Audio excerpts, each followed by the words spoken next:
Hey, it's me B, and welcome back to my channel. So how's it been? How's it going? In case you haven't noticed, we are in February, so that is Black History Month.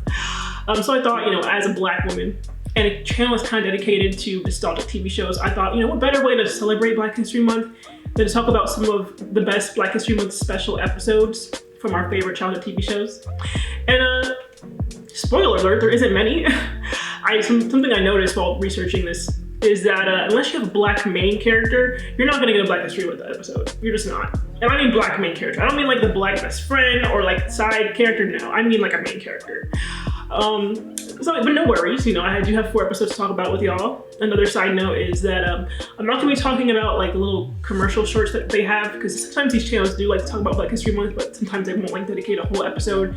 So that they'll get their Black actors from their other shows to talk about Black History Month during the commercial breaks. But I'm not gonna talk about that. And another thing, I'm only going to be focusing on Black History Month specific episodes. So I know like some shows like Rugrats and Power Family have had episodes dedicated to Kwanzaa, but those were released during Christmas because that's their holiday. So yeah, so the 4 shows we'll be talking about today are actually all from Disney. So shout out to Disney for always about the culture. We love an educated channel.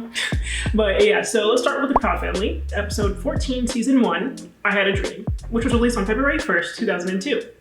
A person that don't know their past won't have a future. So the episode starts off with Penny's teacher talking about Black History Month to the class. Right off the bat, I find the use of language in this episode very interesting because not even a minute into the episode, you have Penny's teacher saying Negro. And that's just not a word you normally hear in a kid's show on Disney Channel. And another interesting thing is that right after he says Negro, Penny's like, don't you mean African American? So yeah, I thought that was pretty interesting because this episode actually doesn't shy away from like mature language. So basically we learned that the teacher wants the kids to dress as and write a bio for Black figures. And Penny gets Angela Davis, Dejanay gets Bessie Coleman, La Cienega gets Shirley Chisholm, Sticky gets Al Sharpton, and Zoe gets CJ Walker. Shortly after, Penny slips, but is seemingly fine. But the next day, she walks into a random tornado, so that's Disney for you. So shortly after this, things really start getting weird for Penny because the wig that she was wearing originally actually ends up turning into her real hair. And side note, it's Proud Family, so this show is not perfect. There's always been some questionable comments on the show. And this episode's no different. When she walks out with a wig originally, you have La Cienega making a backhanded comment about her hair. And then when the hair turns into her actual hair, you have Dejanay calling it nappy. So, Proud Family, do better.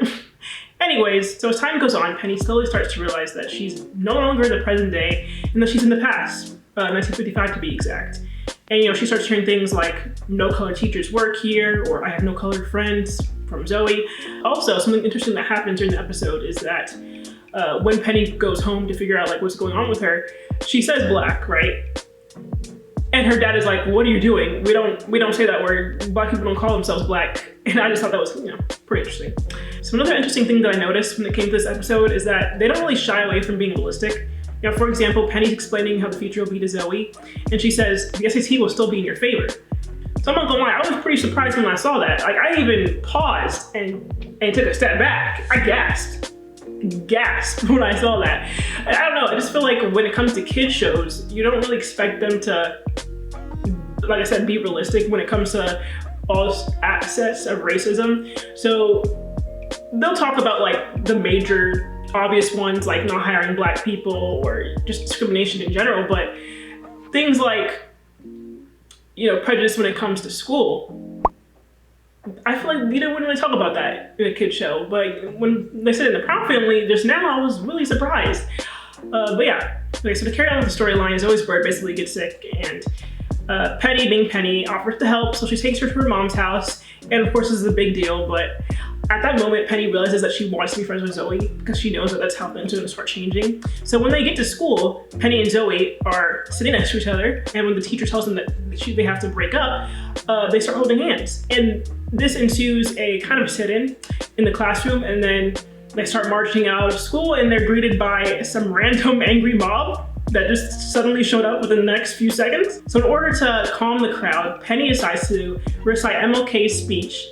And well, that does the trick. Everybody comes together, they start randomly dancing, And then she wakes up from her fall. And you'll notice that it's kind of a trend for the episodes that I'll be talking about later. But that's pretty much the end of the episode. Probably one of my favorite episodes from the Proud Family. It's very memorable. And yeah, so moving on to the second episode we're talking about, it is That's So Raven, episode 10, season 3, True Colors, which was released on February 4th, 2005. The truth is, I don't hire black people. So this episode is basically two different storylines. We have Corey, who's writing a report on Black History Month, and then we have Raven and Chelsea, who are applying for jobs at Sassy's. So when it comes to Corey's storyline, he obviously doesn't want to do the report. He's like any kid who'd rather not do anything. But the dad urges Corey to take it seriously and to finish the report. While on the flip side, Raven does an excellent job at Sassy's, and of course, Chelsea doesn't do too hot of a job. But we find out that Chelsea actually gets the job, while Raven has a vision that the manager didn't hire her because she was black. And I know y'all know the famous quote, "I don't hire black people." Anyways, so like the Proud Family, this episode of That's Raven doesn't shy away from calling it like it is. They don't sugarcoat anything. You have Eddie calling it discrimination, point blank, which I thought was very, very good for a show dedicated to kids to do, because you'd think that they would just kind of dance around the term and not call it discrimination. They would say, oh, that's bad, or oh, that's mean, or whatever. But no, he's like, that's discrimination. Y'all kids are gonna learn that word. And also in the episode, Eddie does point out that they don't hire Asians or Latinos either. So they were making this quite obvious. This is a very racist establishment. So back to Corey's storyline. Basically, he falls asleep, and when he wakes up, he's greeted by his dad dressed as Frederick Douglass. And also his mom as Bessie Coleman, and Eddie as Scott Joplin. And they basically take him downstairs, where he's greeted by other black icons like Jackie Robinson and Sojourner Truth. And then he wakes up. Like I said, a very common theme with these channel shows. So jumping back to Raven's storyline, we see her confiding in her parents about what happened, and she's pretty hopeless and beat up about it. And in that she says, "I'm just one person, I can't change the world." And with that, we have the main arching idea for this whole episode, which is, even if you are one person, you can change the world. And I think that's a pretty great message to send out to kids. So after hearing that, Raven decides to go undercover as an elderly man, while Chelsea works with the local news to expose the manager by secretly recording. So when they get there, the manager wants Chelsea to follow this man, who is, secretly Raven, because he's black. No other reason, just because he's black. And when Raven and the manager meet, Raven pretends to be the general manager. And of course, hearing that, the actual manager of the store is like, "Oh my God, I'm so sorry, I didn't know you were coming." So basically, she puts on her best face. Then later on, you have Eddie, who goes in to apply, and that's when the manager basically admits that she doesn't hire black people to Chelsea. And yeah, that is basically the end of the episode. As similar to Proud Family, I think this is probably one of That's Raven's most iconic episodes, most memorable episodes. I'm sure a lot of you can quote some of the things that happened in this episode. But as great as this episode is, I do have some issues with it, mostly surrounding the inaccuracies in this episode. So when it came to Corey's storyline, the facts that they spit out aren't factually true. For example, the dad says Harriet Tubman created the Underground Railroad, when in reality, she actually didn't create it. It was created by an abolitionist much earlier. And also, at the very end of the episode, he tells his family what he wrote his report on, and he says, "I wrote my report on Sam Jackson, the creator of modern ice cream." But his name isn't even Sam, it's Augustus. So I don't know, I feel like if you're gonna make that your ending scene, you should at least get that accurate. Not a huge deal. I mean, no one's gonna fact check. Back then we were like, 10? But yeah, well, moving on to the next show. A.N.T Farm Season 2, Episode 19, episode called Influences, which was aired on February 1st, 2013. People know your name, Jermaine. My name is Tito. So the episode starts with China falling asleep and waking up in 1938 as Ella Fitzgerald in a nightclub. Like I said, that's a very common trope in these episodes. And basically she's told that she can't enjoy the show even though she can perform. So she can make money for them, but she can't enjoy with the rest of the people. And so, of course, she gets upset and she walks out. But when she walks out, she walks back into present day in her recording booth. So she walks back in to the same door and she finds herself in 1960 in a church as Aretha Franklin. And that whole scene is basically her telling her dad that she'll be the Queen of Soul. And when she walks out again, she's back into her present day recording booth. But then she walks out and guess what? She's on the Thriller sets as Jada Jackson. But yeah, basically the episode ends with her saying she's gonna be her own star and not just be living in Michael's shadow. Then she falls and then ends up back in present day where she stays throughout the rest of the episode. While China's storyline is going on, we have actually another storyline with Olive, her white friend. So Olive basically does a quilt to honor Black History Month. But Disney really missed opportunity with this part because it honestly felt like they weren't taking this seriously. It didn't feel like they even cared about this section of the episode. It felt just very disrespectful, honestly. So we don't hear Olive researching about quilt making for Black History Month. We don't hear her talking about any of the Black history. Basically, her part in the episode is comedic relief. So yeah, that part of the episode just took away from the whole rest of the episode. I think they could have done without that and just added more to China's storyline, because China's storyline was kind of cut short. You know, she didn't really have that much screen time as like you thought she would when this is her show. So yeah, to end the episode, China basically sings a new rendition of her theme song in the style of the woman that she was previously in this episode. And it was a cute way to end the episode, but like I said, this episode kind of pissed me off while watching because they weren't taking it seriously. You know, she has two white friends and they did not care at all. Unlike the Proud Family and That's a Raven, where the white friend, Chelsea, was actually really involved in the episode and the story that was going on and really wanted to just respect her friend. But with this, you had Olivia and Fledger, her other white friend, not caring at all, and you don't even learn about what their topic is that they're doing their project on until the very end, because we wouldn't have known because they were just playing around. So that's basically the whole episode. I don't think it's that terrible. It was a pretty decent episode when it stuck to China's storyline. But in my opinion, I think by that point in time, Disney was kind of moving away from its more serious tones within its shows.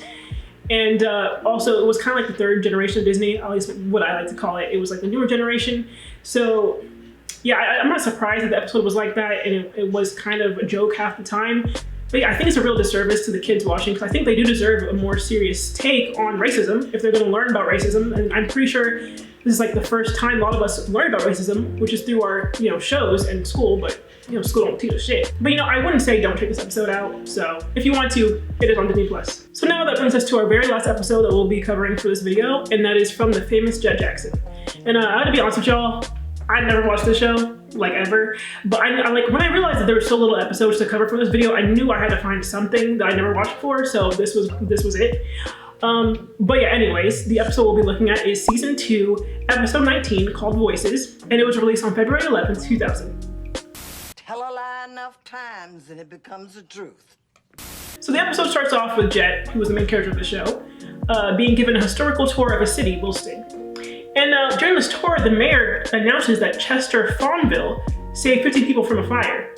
But upon hearing that, his grandma becomes enraged, and she is so upset. So, you know, when they get home, he asks her what's wrong. Why are you so angry about what happened?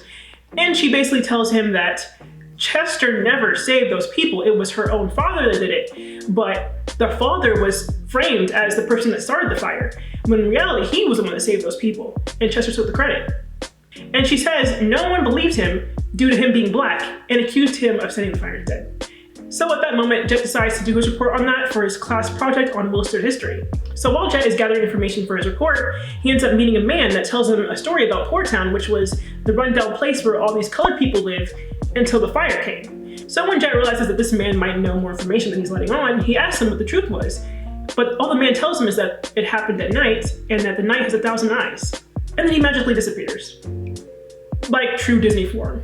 So after being completely confused by what that man just told him, Jett decides to go do some more research, and he ends up finding old newspapers called The Night. So that's actually what the man meant, the Night newspaper of Wilsted. And in that paper, it tells a different story of the fire, and it basically tells the truth. So fast forward later, we have the mayor who's about to do an honorary ceremony for Chester, but the grandma protests. She stands her ground and says, nope, y'all not having this happen in my presence. And of course, the mayor gets angry and threatens to have her arrested. But in the end, the grandma ends up getting out of it, and then we have Jett going back to the man, asking him for more information. And the man tells him that there's time capsules hidden under the park where Poor Town used to be, and that he should dig to find more information. So Jett does just that, and he goes and digs with his friends, and he ends up finding Chester's old diary, where he admits to lying about the whole thing and regrets setting up an innocent man. And in the end, Jett realizes that the man is actually a ghost who is actually his great-grandpa William, aka the man that saved everybody from the fire. So that is the end of that episode. I must say that I'm pleasantly surprised with this because I had no clue what to expect when I watched this episode. Like I said, I never watched the show, but honestly, this is probably the best episode that I watched out of all 4. It felt so different, you know? It felt more serious than any of the episodes that I had just mentioned. Yeah, it had ghosts, it had comedy, it had mystery, and it also talks about racism and prejudices. And even though this wasn't like an actual historical figure, like it was made up and the guy didn't exist, they still didn't shy away from talking about real issues. And yeah, I must say, this is a pretty good episode, so check it out. You can actually check all these episodes out. They're all online. Since they're all Disney, they're on Disney Plus, except for this show. For some reason, The Famous Jett Jackson isn't on Disney Plus, but I think you can find all the episodes free on YouTube, so go check that out. All right, guys, so that brings us to the end of this video. Like I said, not much to choose from when it comes to Black History Month special episodes, but maybe I missed something. So if y'all have any recommendations for Black History Month episodes, leave them in the comments below, you know, like, comment, subscribe, and I will see y'all later. And most importantly, happy Black History Month.